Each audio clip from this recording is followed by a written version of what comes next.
This destruction continues in Maui as we've been following these wildfires that have killed at least 36 people, have damaged over 270 structures so far, and those fires are still burning. We've been talking with people on the ground reporting on the devastation firsthand, and we've also been talking with different groups that have been aiding and assisting.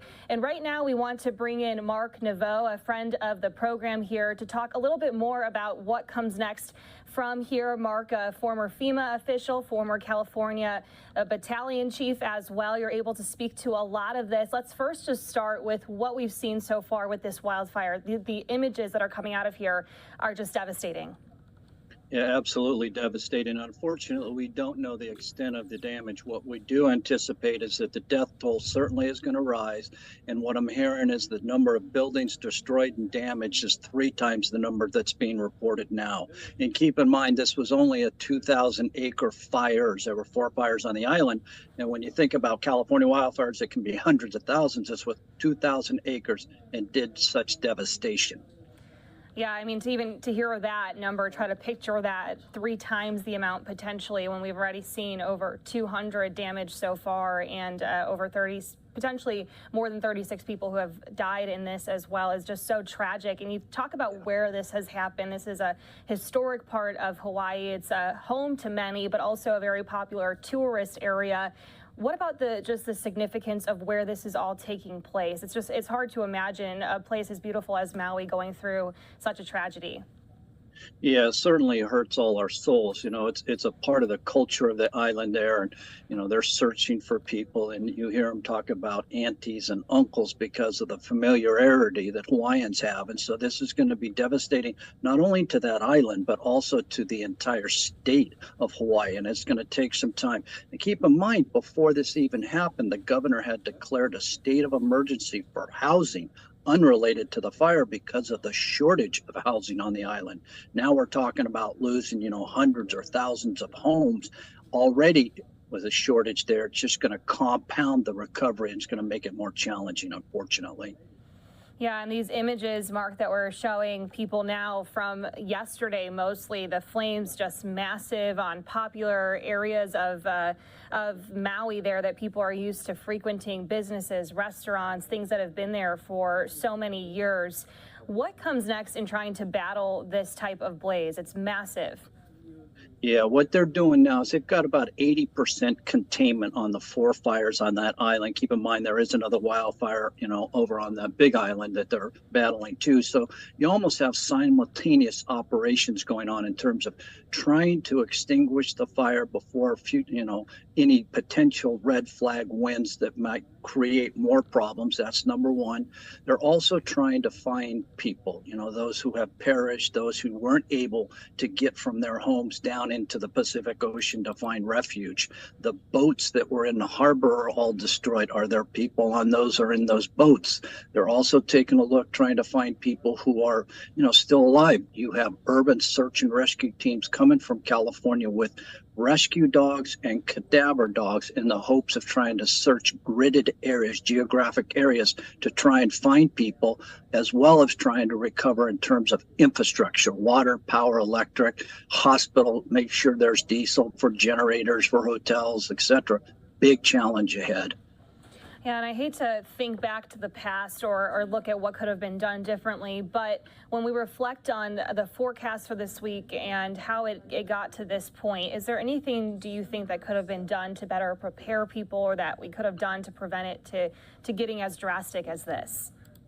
Well, we may know more over time as we start to analyze it, but that's many, many days, weeks, months down the road. We do know the emergency evacuation system was alerting people as to what was going on.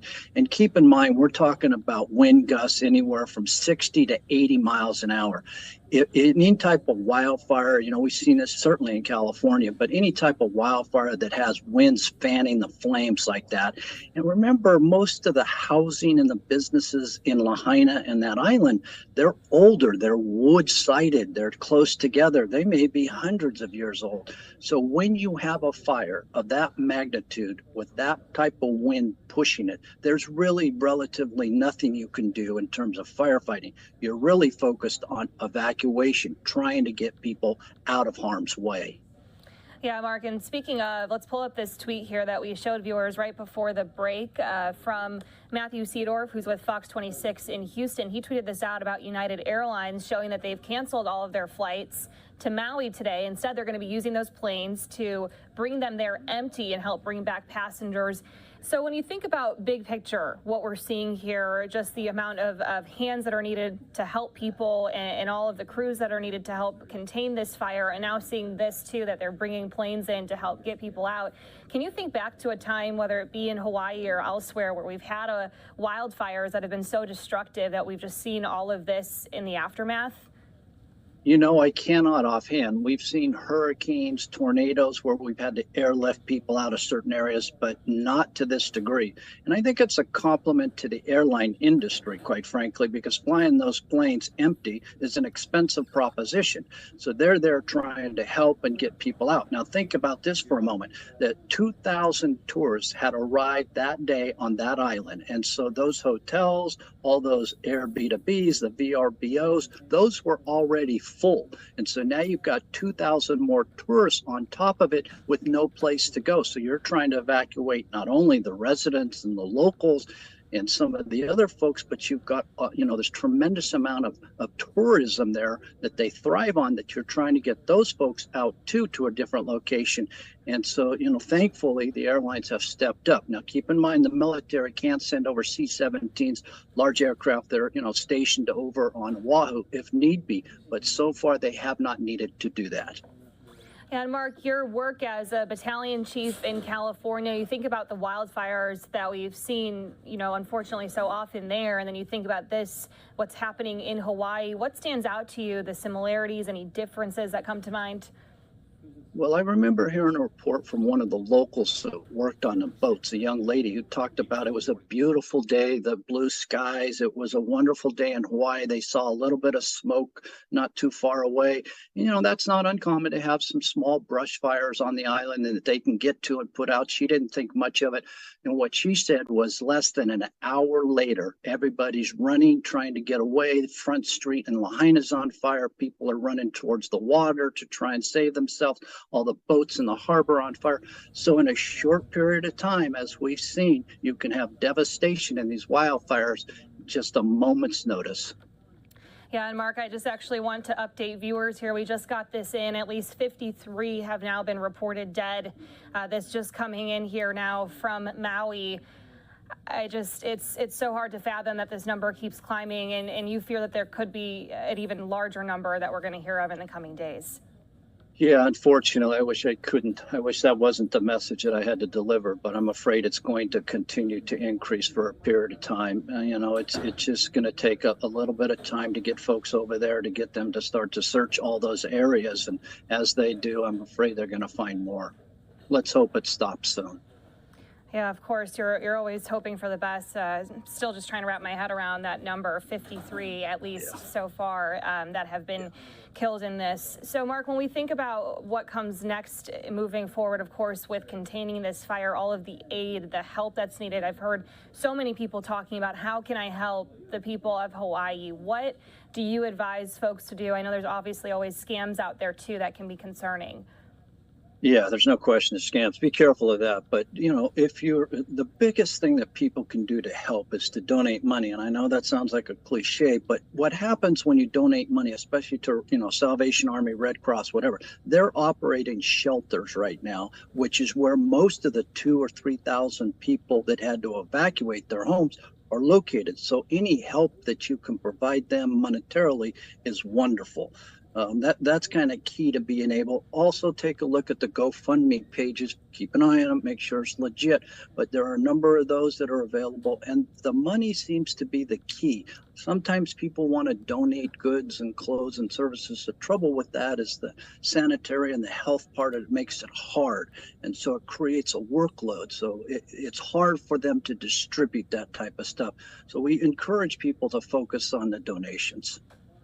Yeah, definitely a critical necessity, especially during a time like this. Again, for viewers just joining us, we are learning that at least 53 people have been killed in these wildfires. The governor saying that it's feared that there could be more. Mark, too, obviously, who has great experience, also expecting that that death toll could climb here. Mark, any other final thoughts before we let you go?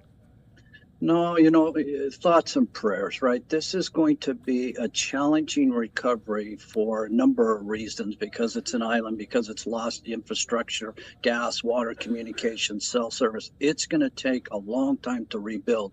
And keep in mind that many people who lost their homes there, this isn't going to be your typical let's go rebuild like we can on the mainland. It's getting contractors, it's getting people there. I know this is a little far off, but it's going to be a challenge. Patience and thoughts and caring for people is really going to be, that's going to be where it's at, is people thinking about others right now.